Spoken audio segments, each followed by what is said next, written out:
Susan Crabtree, who joins us on the phone. She also has a brand new book out, which we'll get to in just a moment. Susan, good to talk to you as always.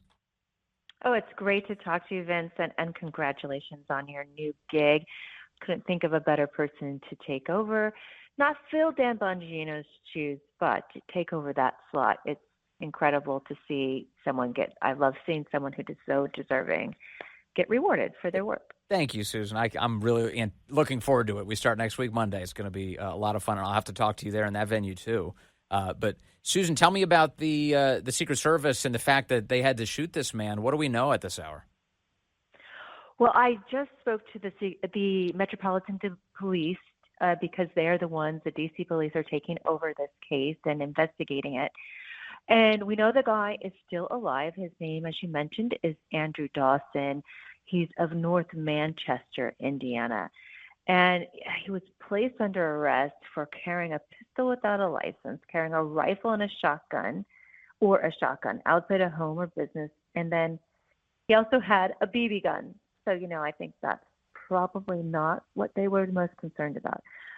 But this is right where all the reporters and a lot of staffers go in to the White House. This is sort of my normal route when I covered the White House as part of the briefing room for about a decade. Mm-hmm. So you park over there and you go right through this area, and there's a Secret Service checkpoint.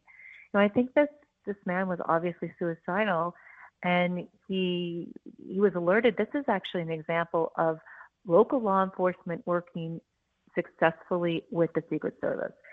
Which is a nice reversal of what we saw from J13 at the Butler rally when they were both blaming each other and there was hands pointed in all directions, fingers pointed in all directions, but themselves to actually take responsibility for what happened in Butler. This one looks like they got their man and now he's facing a host of charges. Yes. And yeah. So here's something that stands out to me in this story that I'm really curious about. How did they know what his intentions were? Because the way all the reporting is going down, it's the Metropolitan Police Department, Metro PD in Washington, shared information with the Secret Service that this man may have been traveling to D.C. from Indiana and that he was anticipating a, quote, suicide by cop. How do they know all of that? I'd like to know, to what extent are they spying on all of our phones and communications in order to establish that fact pattern? Well, I don't think they have a FISA surveillance warrant on all of us, but you do know that FISA does get abused at times. We do know that now. Yeah. But I do think this is local, from what I understand, local Indiana law enforcement communicating up the food chain to D.C. So, like I said, I think it's actually they must have seen something or somebody reported that he had suicidal thoughts or there was some kind of social media post. We do not have that information yet. Right. But like I said, this is something, an example of, hey, the Secret Service is working with local law enforcement. This is refreshing, to say the least. Yeah, and there's no reason to believe anything went wrong here in terms of the Secret Service's response. They were doing, it sounds like, exactly what they're supposed to be doing. They anticipate this guy. They're trying to approach him, and he's brandishing a weapon. At that point, any law enforcement officer would try and put down the threat. Yes, exactly. It's very hairy for them, and they were criticized during the Butler rally for not shooting quickly enough. And what I was getting back then is that they really have to make sure that the person is armed with a real gun. There was I was even told that they like to get the confirmation from their bosses before they can shoot. Now, other people have said that's not true. They can shoot if they see a gun pointed at the president, but they want to make sure it is a real gun. And certainly in Butler, they did not act quickly enough. And we all know why that was now, after so many congressional investigations and an independent review panel investigation. They had siloed communications, like what we experienced, like on a smaller scale from 9/11. It's siloed communications once again, and hopefully they are solving that problem. So you say hopefully. I was just about to ask, do you have any sense that they are solving these problems? Obviously, stopping an armed gunman outside the White House is a good start.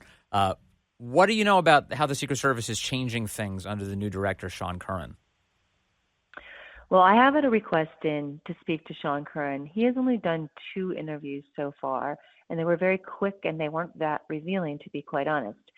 We all saw that wonderful moment of him with DJ Johnson giving the brain cancer survivor, 12 or 13-year-old, an honorary Secret Service agent, making him an honorary Secret Service agent at the State of the Union. It was touching. That was lovely.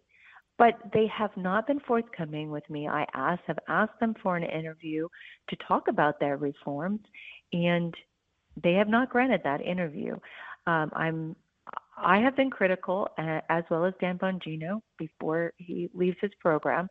In the last couple of months, we have been critical of both Sean Curran and several agents that were in charge of security at the Butler rally and also at the Florida golf course. Yeah. Now, Sean Curran, that was his detail, and he put those people in those positions. Now, we need to know more about it, and I've been asking the questions.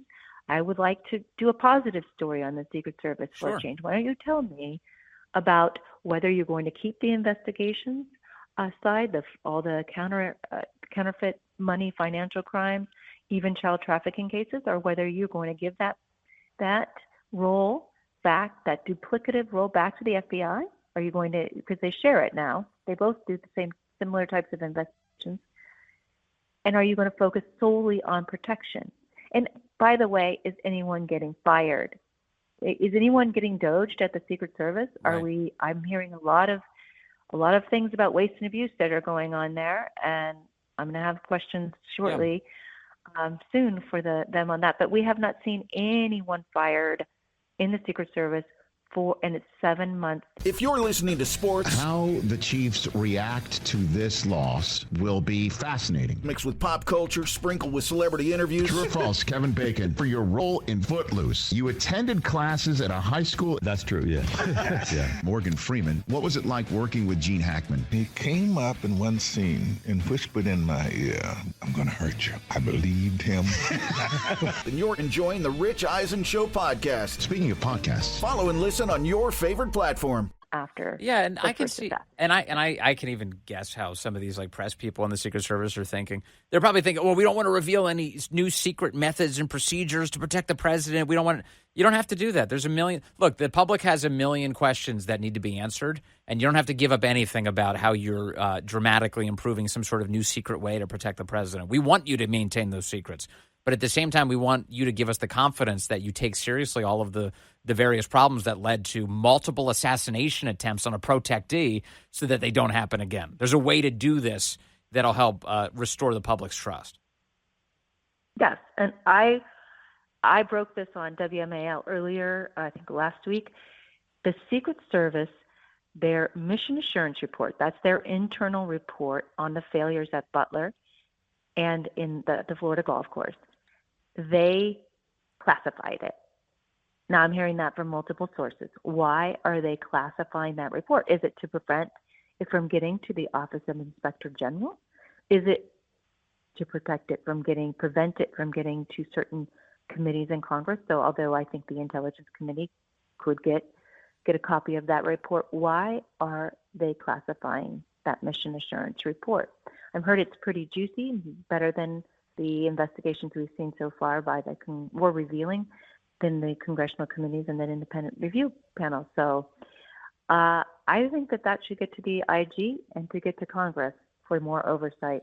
There is way more reporting to be done on what happened in Butler, and I have a lot of different things that I'm hoping to explore. And one other component to this is like that in the end is kind of on Kristi Noem, isn't it? She's the DHS secretary. Secret Service falls under her. Yes, you could kind of hope for the Secret Service director to play ball, but if he doesn't, he's got a boss, and that's Kristi Noem, and she's got a boss. That's President Trump. So they can all play ball. And I see today that, for instance, FBI Director Kash Patel is apparently, according to Fox, working, quote, aggressively to comply with all of these congressional document requests. And he's sending documents over from the FBI to Congress in advance of the deadlines that people like Congressman Jim Jordan are giving to the FBI. So this is possible to be responsive and transparent in a quick way. Yes, it seems like the Secret Service has been somewhat protected from, like I said, from DOJ, from any type of scrutiny so far, at least publicly. But I'm told, last week, Donald Trump said he has a report that's coming to him. There is a report. He didn't specify which agency. I believe it's probably the FBI, but Right. Cash Patel has just getting in there. So let's see who provides the most information to him. The report on the assassination attempts. The would-be assassins have all these bizarre things going on with them, with their multiple encrypted apps and foreign apps, and the other one, Ryan Ruth, having multiple cell phones on him, and he tried to serve in the Ukrainian army, all kinds of bizarre ties. So we still need answers, and Donald Trump said he's going to be demanding them. Whether he's going to be making that public or not is a real question I still have. No Contest Wrestling. O'Shea Jackson Jr. and TJ Jefferson with the biggest names in the game. Ladies and gentlemen, X-Pac. Getting suspended in school, that's the number one thing people, when they meet me, they tell me. There's I got no detention. Yeah, everything. Ladies and gentlemen, Liv Morgan. I couldn't believe that was my time. I was so grateful. Talking about living dreams. No pun intended, TJ. Relax. I rarely do these anymore, but I was really looking forward to this. The No Contest Wrestling Podcast, part of the Rich Eisen Podcast Network. Follow and listen on your favorite platform. That's critical, and I hope he errs on the side of transparency, which he's done for so many other issues. Let me shift gears to your book. You've got a brand new book out, which I love. You've co-authored it with Jedd McFatter. That title of the book is Fool's Gold: The Radicals, Con Artists, and Traitors Who Killed the California Dream and Now Threaten Us All. And you take a special look at Gavin Newsom, the current governor of California, who's looking to start a big podcast career right now, and his connections to the Chinese Communist Party, which I think this is a pretty important topic, given that I've seen a lot of Democrats thinking that Gavin Newsom is the future in the country, the next president, perhaps. What should we know about Gavin Newsom? Well, Gavin Newsom has you all are familiar with the way he cleaned up San Francisco for Chinese President Xi's visit at the APEC summit about a year ago or so. And then he miraculously cleaned it up. No homelessness on the street, no fentanyl shooting up. Then you saw you also probably familiar with his glamour photo ops on the Great Wall of China when he visited Xi personally. That may be well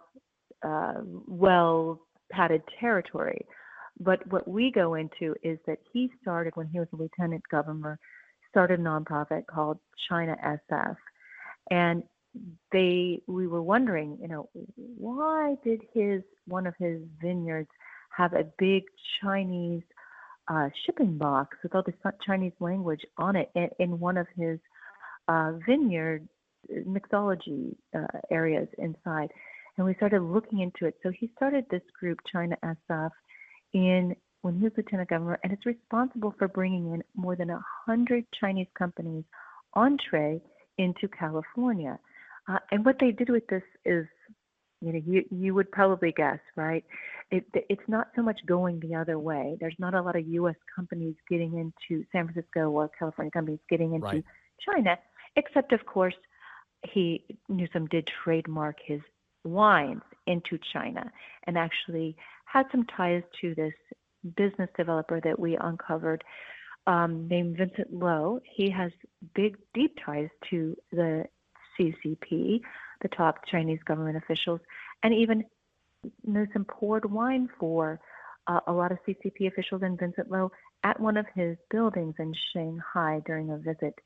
So he's bringing in all these companies to California and undercutting the market because they're subsidized. Like when you're talking about SunTech and solar panels, they're subsidized by the Chinese government. So in fact, we all made fun of Solyndra at the time when it went under, even though it got Obama subsidies, clean energy subsidies, to the tune of I think 500,000. Well, SunTech, The Chinese government company that Newsom invited into California was undercutting them the whole time. And then that company fell apart because they had false loans in Italy. Yeah. So the whole thing fell apart, and they were on the New York Stock Exchange, and actually U.S. investors were fleeced. They end up holding the bag. So is this good? This is just one example. We have numerous in the book. So I would invite your readers to you buy it, and we also have an excerpt on foxnews.com that goes into this in great detail. But what do you think that was all about? Was it personal, his trying to get entree in his wine business into China, or was it really trying to help out the American consumers and the California consumers? Yeah, right. Yeah, it's China establishing another foothold in the United States and using one of its most prominent politicians now to do it. And so, yes, he sold out America for Chinese influence, and people deserve to know about this as this guy wants to take a run clearly at the White House. Thank you for exposing it. Susan Crabtree, always digging in, always sharing this important news. Good to talk to you today. Absolutely, Vince. Thanks so much for your interest. Take care. Jim Rome takes on sports. Why? Because you're not playing me. With rapid fire takes. Y'all went from the Super Bowl straight to the toilet bowl. He's not over the NFL. The NFL is over him. Scorching debates. All the good, all the bad, all the ups, all the downs. He's the Spitfire of sports smack. Sorry for what I said because it was appropriate when I said it, but I can't say it anymore, dude. You are killing the game. The Jim Rome Show podcast. Follow and listen on your favorite platform.